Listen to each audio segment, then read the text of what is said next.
पुढील कार्यक्रम प्रसारित करणारे आहेत जॉयस्मेर मिनिस्ट्रीचे मित्र आणि भागीदार. तुम्हाला विजयी जीवन जगायचं असेल तर तुम्हाला शिकावं लागेल की तुम्ही ख्रिस्तात कोण आहात. ख्रिस्तासारखं तुम्हाला बोलावं लागेल आणि चालावंही लागेल.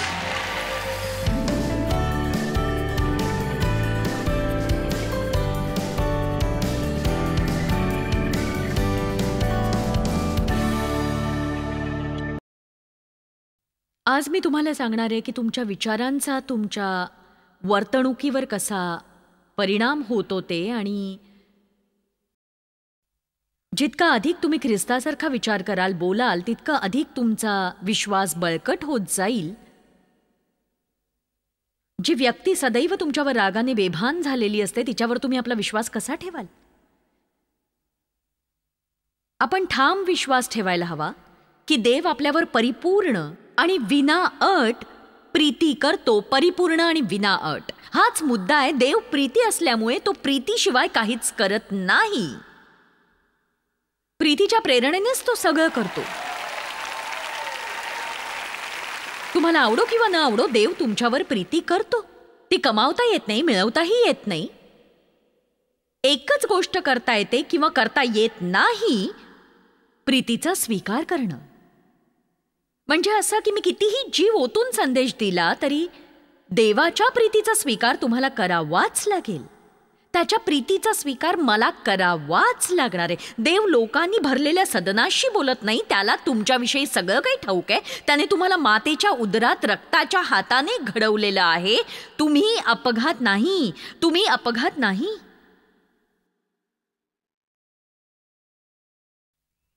तो सतत तुमच्याविषयी विचार करतो. त्याची तुमच्यासाठी एक उत्तम योजना आहे. पण मी इथे बसलेल्या काही लोकांकडे पाहते आणि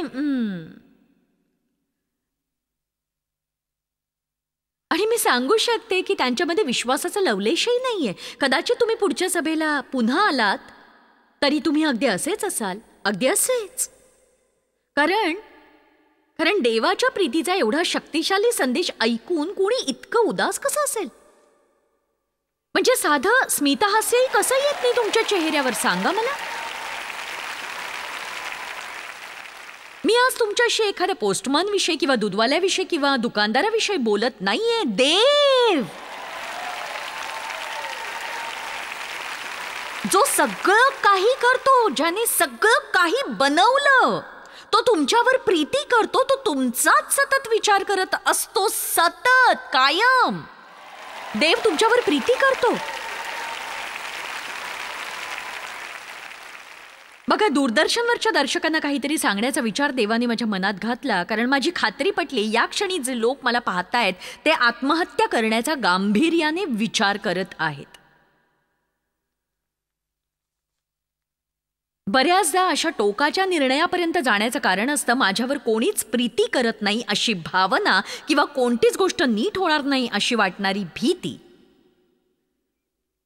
आणि अशी मनोभावना निर्माण होण्याचं महत्त्वाचं कारण म्हणजे ज्या गोष्टींना काडीची किंमत नसते किंवा योग्यता नसते त्यामध्ये योग्यता आणि किंमत शोधण्याचा प्रयत्न करत राहणं.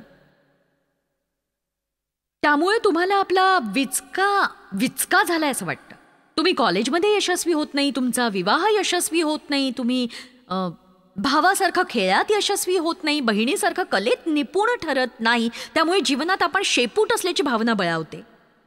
तुम्ही आशा सोडून देता. तर आता तुम्ही लक्ष देऊन ऐका. देव तुमच्याशी बोलतोय आणि त्याने तुम्हाला यावेळेला हा कार्यक्रम पाहायला भाग पाडलेलं आहे. जरी तुम्हाला हा एक योगायोग वाटत असला तरीही. आणि जरी आता मध्यरात्रीचे 2 किंवा पहाटेचे 3 वाजले असतील तरी माझा मुद्दा हा आहे की देव प्रीती करतो तुमच्यावर. त्याच्या दृष्टीने तुम्ही अद्भुत आहात आणि त्याची योजना उत्तम आहे आणि ती तुम्ही विश्वासाने स्वीकारायची असते आणि मुखाने कबूल करायची असते. त्यामुळे ती पक्की मनात रुजते. कुठेतरी शांत बसा आणि स्वतःलाच सांगा की देव माझ्यावर प्रीती करतो. तो प्रीती करतो माझ्यावर. देवाच्या दृष्टीने मी अद्भुत आहे. यात मोठा आरोग्य आहे. प्रत्येकाला याची गरज आहे. आपण आहोत तसं लोकांनी आपल्याला स्वीकारावं असं प्रत्येकाला वाटतं. आणि म्हणूनच बघा, बायबल म्हणतं देव विश्वास ठेवणाऱ्याला कधीच नाकारत नाही. तो विश्वास ठेवणाऱ्याला कधीच नाकारत नाही. जग आपल्याला नाकारू शकतं, पण देव तसं करत नाही.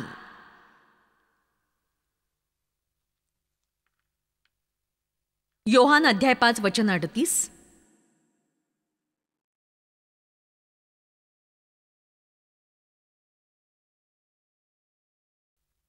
आणि त्याचे वचन तुम्ही दृढ राखले नाही. विस्तारित बायबलचं भाषांतर मला आवडतं. हे पुस्तक देवाच्या विचारांनी भरलेलं आहे. आणि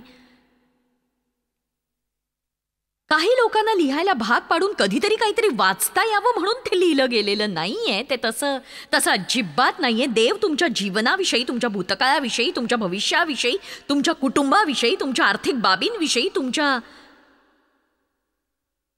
तुमच्या वर्तणुकीविषयी काय विचार करतो ते यात सांगितलं गेलंय. त्याचं वचन तुम्ही आपणामध्ये दृढ राखले नाही, कारण ज्याला त्याने पाठवले त्याचे म्हणणे तुम्ही खरे मानत नाही आणि त्याच्यावर तुम्ही विश्वास ठेवत नाही. तुम्ही त्याचा संदेश तुमच्यामध्ये जिवंत ठेवत नाही, कारण त्याला ज्याने पाठवले त्याचे तुम्ही खरे मानले नाही. तर ही वचनं वाचून दाखवण्याचं एकच कारण आहे, ते म्हणजे विश्वास ठेवणं आणि विचार करणं याचा जवळचा संबंध लक्षात यावा. तो म्हणाला तुम्ही विश्वास ठेवत नाही कारण हे माझे विचार आहेत असं तुम्हाला वाटत नाही. तर वचन वाचणं ही देवावर मेहरबानी करण्यासारखी मोघम गोष्ट नाहीये की झाली एकदाची करून, कॅलेंडरवर झालं एकदाचं म्हणून नोंद करण्यासारखी ती नाहीये. तो आपल्यासाठी असलेला देवाचा विचार असतो आणि आपण तो व्यक्तिशःच घ्यायला हवा. केवळ वाचायचं म्हणून बायबल वाचू नका तुम्ही, तर स्वतःसाठी ते वाचा. इथे बसून असा विचार करू नका की हा सगळ्यांसाठी एक महान संदेश आहे. नाही, देव माझ्या मुखाद्वारे तुमच्याशी बोलतोय आणि देव व्यक्तिशः बोलतोय, इतरांशी नव्हे तर तुमच्याशी बोलतोय.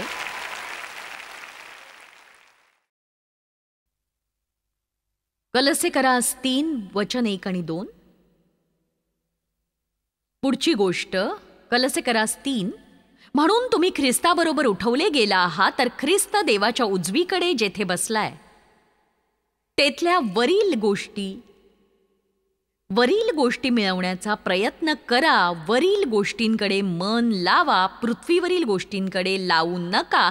वरील गोष्टी मिळवण्याचा यत्न करा. वरील गोष्टींकडे मन लावा, पृथ्वीवरील गोष्टींकडे लावू नका. हे अगदी सोपं आहे. तो म्हणतो बघा, जे जीवन मी तुम्हाला देऊ करत आहे, जे जीवन देण्यासाठी येशू मरण पावला, त्या जीवनाचा आनंद कोणाला लुटायचा आहे? मला सुद्धा. मग तो म्हणतो जर ते हवं असेल तर तुम्ही वरील गोष्टींकडे आपलं मन लावा, पृथ्वीवरील गोष्टींकडे लावू नका. तेव्हा तुम्ही इतर लोक तुमच्याविषयी काय विचार करतात यावर चिंतन करून आपला संपूर्ण दिवस वाया घालवू शकता. पण सत्य हे आहे की त्यांच्या कोणत्याच विचारामुळे वस्तुस्थितीत कणभरही फरक पडत नाही. तुम्ही काय विचार करता ते महत्वाचं आहे. तुम्ही काय विचार करता लक्षात असू द्या. आपण इतरांपेक्षा श्रेष्ठ नाही, इतरांपेक्षा कनिष्ठही नाही. आपण जे काही आहोत ते फक्त आणि फक्त ख्रिस्तामुळेच आहोत. जसा देव विचार करतो तसा विचार केल्याशिवाय ज्यासाठी ख्रिस्त मरण पावला ते जीवन मिळू शकत नाही. आपण काय विचार करतो ते नीट कळल्याशिवाय देव कसा विचार करतो ते आपल्याला कधीच कळणार नाही. तुम्हाला विश्वासाची चांगली लढाई लढावीच लागेल. सैतान पृथ्वीवर जिवंत आहे आणि तो काही केल्या आपलं तोंड बंद ठेवणार नाही. मोठी समस्या तेव्हा उद्भवते जेव्हा प्रभू येशूसारखं चोख प्रत्युत्तर देण्याऐवजी आपण तोंड बंद ठेवून त्याला आपलं डोकं बडवू देतो. सैतानाला प्रत्युत्तर द्या. बाई, ही काय शिकवण देतेस तू? जी तुम्हाला हवीये तीच. या युगाबरोबर समरूप होऊ नका. रोमकरास 12:2 म्हणतं. जगासारखे होऊ नका, तर आपल्या मनाच्या नवीकरणाने स्वतःचे रूपांतर होऊ द्या. स्वतःचे रूपांतर होऊ द्या. स्वतःचे रूपांतर. आमीन. बघा, कालच ही गोष्ट मी तुम्हाला सांगितली होती, आता पुन्हा सांगते. जर मनाविषयी तुमची काही समस्या असेल तर माझी जी साहित्य सामग्री आहे ती तुम्ही विकत घ्या आणि आपल्या मनाच्या समस्येसाठी तुम्ही तिचा उपयोग करा, योग्य तो. तुमच्यासाठी मनाची युद्धभूमी हे पुस्तक आहे. शक्तिशाली विचार हे आहे. शक्तिशाली विचार मनन हे पुस्तक आहे. मनाची युद्धभूमी दैनंदिन मनन हेही पुस्तक आहे आणि तुमच्या स्नानगृहात ते ठेवा. तुम्ही गुप्त सामर्थ्य पुस्तक मिळवा. तुम्ही स्त्री असाल तर ते पर्समध्ये ठेवा, पुरुष असाल तर बॅगेत ठेवा किंवा कुठेही ते ठेवा. आणि बघा, मला डेवच्या वस्तू सोबत बाळगाव्या लागायच्या ज्यामुळे मी कंटाळून जायचे. पण नाही, तो त्याची बॅग सोबत घेत नसे आणि मग मी माझी पर्सही घेत नसे. अगं, हे जरा तुझ्या पर्समध्ये ठेवशील? नाही, मी पर्स घेणारच नाहीये. मला वाटतं हे विचित्र होतं, कारण डेव इतका आत्मविश्वासू आहे, माझ्या जीवनात पाहिलेला पहिला व्यक्ती, पण तो माझी पर्स काही घ्यायचा नाही. एकदाच त्यांनी माझी पर्स सोबत घेतली जेव्हा माझ्या मांडीची शस्त्रक्रिया झाली होती. मी वॉकरवर होते आणि कॉफीसाठी कारमधून उतरू पाहत होते, तेव्हा तो म्हणाला, तुझी पर्स दे. आणि मी अचंबित झाले. हो, कमाल आहे, मोठा कायापालट झाला म्हणायचा.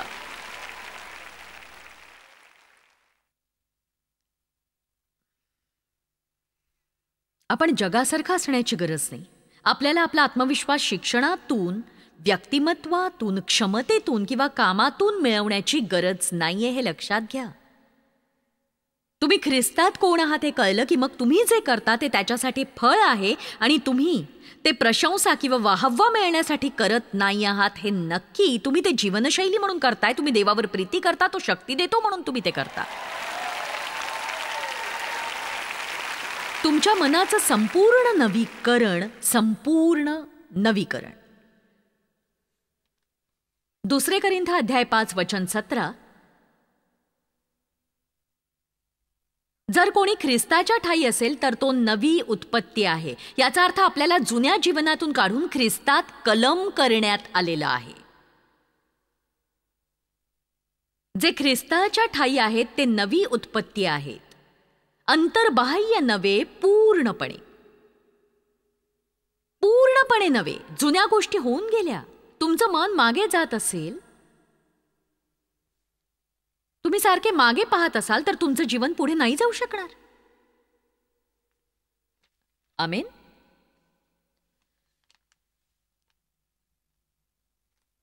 आणि जसं मी तुम्हाला आधी सांगितलं त्याप्रमाणे तुम्ही जाऊन मनाशी संबंधित माझी साहित्य सामग्री जी काही उपलब्ध आहे ती विकत घ्या, ऐका आणि वाचा आणि त्यातील वचनांचा अभ्यास करा आणि आपलं वैचारिक जीवन तुम्ही आज सुधारून घ्या.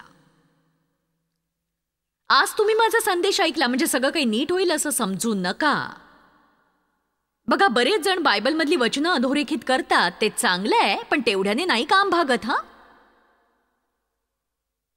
मी गेल्या 40 वर्षांपासून वचनांचा सतत अभ्यास करते आणि तुम्ही प्रभूसाठी जितकं हे करता तितका सैतान तुमच्या पाठीमागे लागतो. मला वाईट बातमी सांगायची नाहीये तुम्हाला, पण जितक्या लवकर तुम्ही हे ओळखाल तितकं अधिक विजयी व्हाल, कारण तुम्ही कुणाचे आहात हे तुम्ही जाणता. त्यामुळे तुमच्यावर कसलाही परिणाम होत नाही. दोषभावनेचं अपार दुःख मी सोसलं आणि ती खरोखर दयनीय अशी स्थिती होती.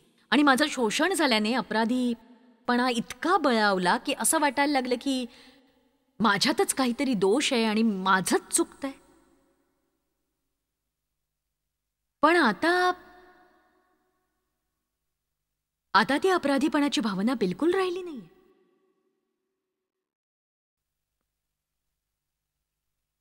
त्यामुळे धार्मिक लोक वेडेपिसे होतात हे नक्की. जर एखादा धार्मिक सैतान आत्ता माझं ऐकत असेल तर तो काही लोकांना फितवत असेल. तुम्ही म्हणत असाल, तुम्हाला सगळ्या गोष्टी एकत्रच मिळाल्या वाटतं. नाही, तसं बिलकुल नाही. पण मला काही फरक पडत नाही.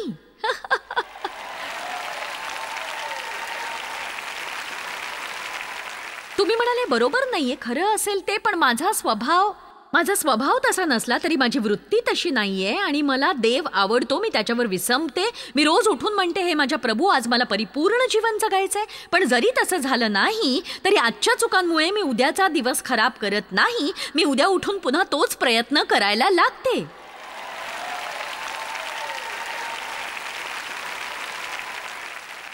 ओ हालेलुया.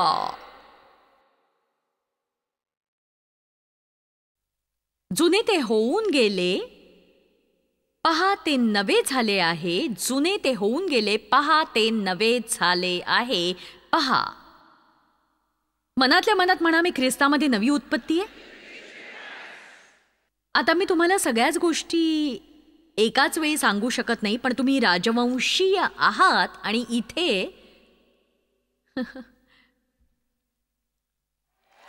इथे राणीचा प्रश्नच येत नाही. तुमची वंशावळ राजकीय आहे. तुम्ही राजासनाचे वारीस आहात. हे अनुवांशिकरित्या तुम्हाला मिळालेलं आहे. रोमकरास अध्याय 5 वचन 17 मध्ये बायबल म्हणतं, एकाच मनुष्याच्या अपराधाने मरणाचे राज्य चालू झाले. आदामाच्या द्वारे जगात पाप शिरले आणि आपल्याला पापाचा तो स्वभाव मिळाला, त्यासाठी आपण लढलो नाही.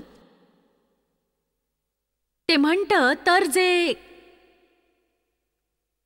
कृपेचे व नीतिमत्वाचे दान यांची विपुलता स्वीकारतात ते विशेषे करून त्या एकाच येशू ख्रिस्ताच्या द्वारे जीवनात राज्य करतील.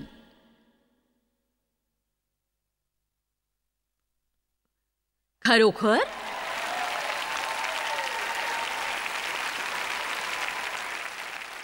जर तुम्ही लोकांना सांगितलं की तुमचा पापातच जन्म झालाय तर कोणी तुमच्याशी वाद घालणार नाही. मला ठाऊक आहे.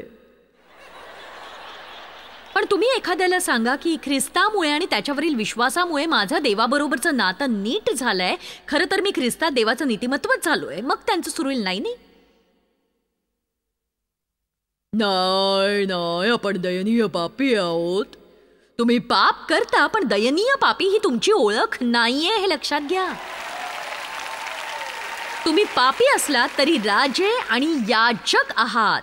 तुम्ही नवी सृष्टी आहात. तुम्ही अद्भुत आहात, नव्याने जन्म पावलेले. कुणाला काही कळतंय का इथे?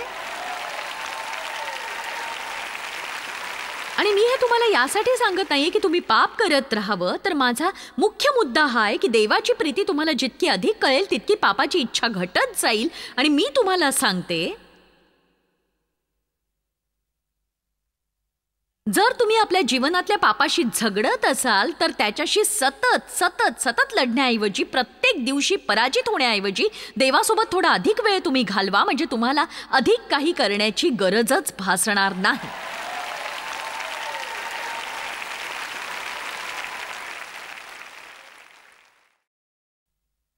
प्रगटीकरण अध्याय 5 वचन 10, आणि आमच्या देवासाठी त्यांना राज्य आणि याजक असे केले आहे आणि ते पृथ्वीवर राज्य करतील. ते पृथ्वीवर राज्य करतील. मी एक प्रश्न विचारते, तुम्ही सगळ्या गोष्टींवर राज्य करता का? सांगा की त्या तुमच्यावर राज्य करतात. बायबल स्पष्टपणे सांगतं की जेव्हा पवित्र आत्मा तुमच्यावर येईल तेव्हा तुम्हाला सामर्थ्य प्राप्त होईल. लूक अध्याय 10 वचन 19 म्हणतं, पहा मी तुम्हाला साप आणि विंचू यांना तुडविण्याचा व शत्रूच्या सर्व शक्तीवरचा अधिकार दिला आहे. तुम्हाला काही एक बाधणार नाही, काही एक बाधणार नाही, काही एक बाधणार नाही. चला जोरदार आरोळी ठोका, मी शक्तिशाली आहे. बघा, आता तुम्ही सकाळी उठून असं म्हणायची गरज नाही, मी म्हातारी झाले, आजचा दिवस तरी काढता येईल की नाही कुणास ठाऊक. मला वाटतं खराबच जाईल. खराब नाही. उठून असं म्हणा की समोर आणा ते.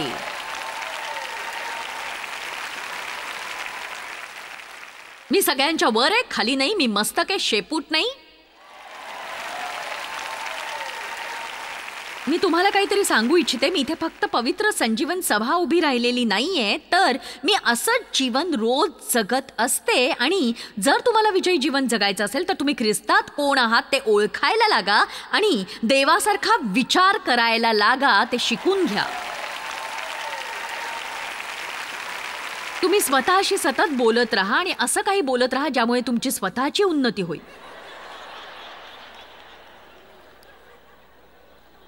मला हे आवडतं. तुझ्या पोटच्या फळाची तुझ्या कल्याणासाठी तो अभिवृद्धी करील. परमेश्वर तुझ्यासाठी आपले उत्तम भांडार म्हणजे आकाश खुले करून तुझ्या भूमीवर योग्य ऋतूत पाऊस पाडील आणि तुझ्या हातच्या सगळ्या कामाला बरकत देईल. तू पुष्कळ राष्ट्रांना उसने देशील, पण तुला कुणाकडूनही उसने घ्यावे लागणार नाही. परमेश्वर तुला शेपूट नव्हे तर मस्तक करील. तू खाली नव्हे तर वर पाहशील. जर तू आता सोनाराचा घाव पहा. जर तू तुझा देव परमेश्वर याच्या ज्या आज्ञा मी आज तुला देत आहे त्या ऐकून काळजीपूर्वक पाळशील तरच. आता अनुवादात ते नियमशास्त्राखाली होते आणि त्यांना ते पाळण्यासाठी खूप झगडावं लागायचं, पण आपण मात्र कृपेखाली आहोत. आणि कृपेखाली असणं म्हणजे आज्ञा पाळायच्या नाहीत असं नाही. उलट आता आपल्यामध्ये पवित्र आत्मा हा विसार म्हणून देण्यात आलेला आहे.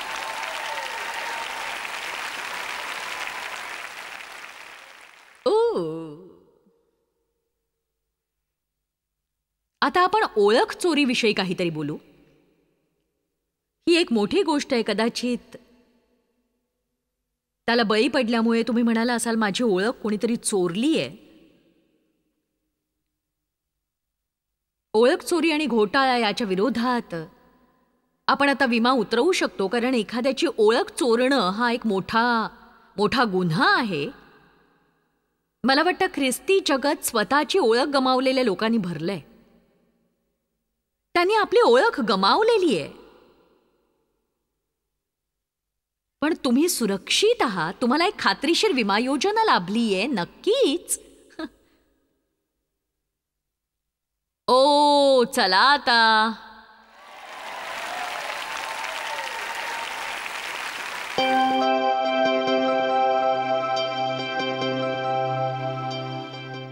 तर रोमकरास अध्याय 12 आपल्याला शिकवतं मनाच्या नवीकरणाविषयी. म्हणजे देवासारखा विचार करायला आणि बोलायला शिकायला हवं. देवासारखे विचार आणि बोलणं.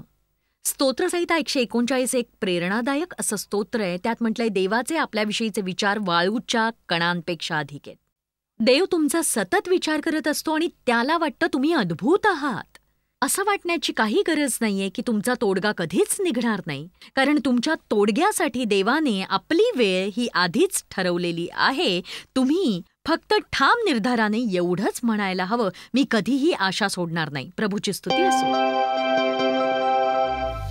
जॉयस मेयर मिनिस्ट्रीज करता तुम्ही खूप मौल्यवान आहात. आम्हाला तुमचं कौतुक आहे आणि जगभरामध्ये हे सेवा कार्य शक्य करण्याकरता आम्ही आमच्या मित्रांचे आणि पार्टनर्सचे आभारी आहोत. आम्ही एकत्रितपणे भुकेल्यांना खाऊ घालतो, गरिबांना वस्त्र देतो आणि राष्ट्रांना सुवार्ता सांगतो. तुमच्या प्रार्थनेच्या विनंती करता आमच्याविषयी आणखी माहिती मिळवा. जॉयसच्या कॉन्फरन्सच्या तारखा पहा आणि ख्रिस्ताची प्रीती जगभरामध्ये पसरवण्याकरता आमचे सहभागी व्हा.